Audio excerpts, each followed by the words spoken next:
เดที่ข้ามไปปากลายอยู่สนาคามเมืองบัก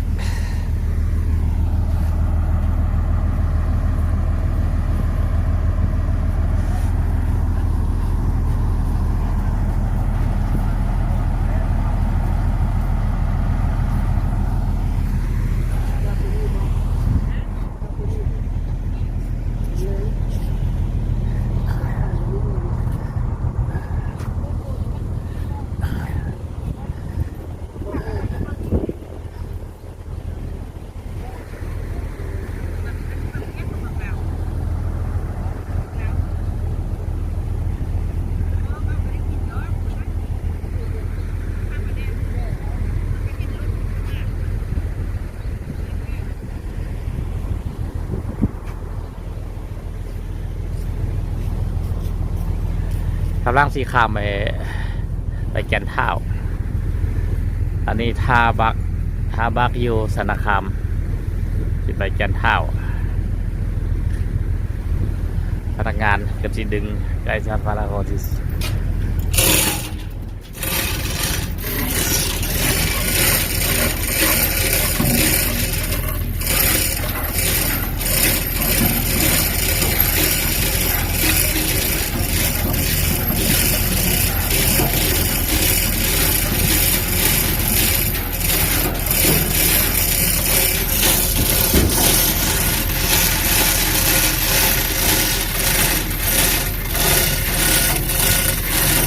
ค่าคำนี่ก็130,000พอแพง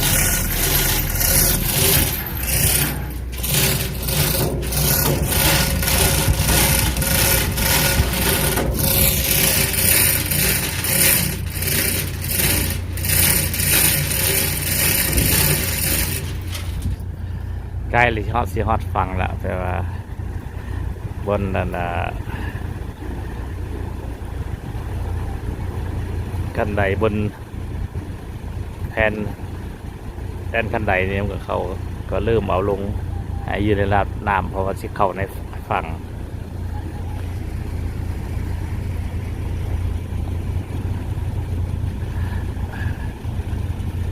ก็จัดกันไปประมาณบ่ฮอด5 นาทีก็ฮอด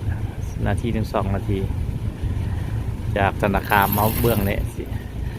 สิไปแก่นเท้า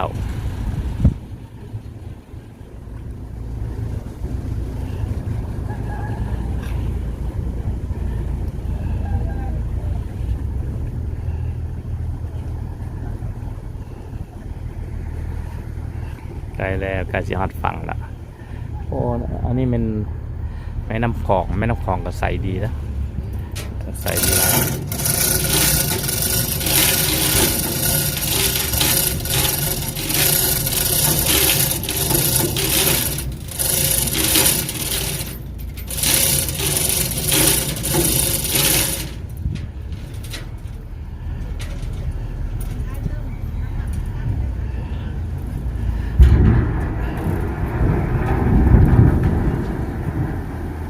จบฮอดแล้วจบแล้วลดลงได้ไปขึ้นมาเนี่ย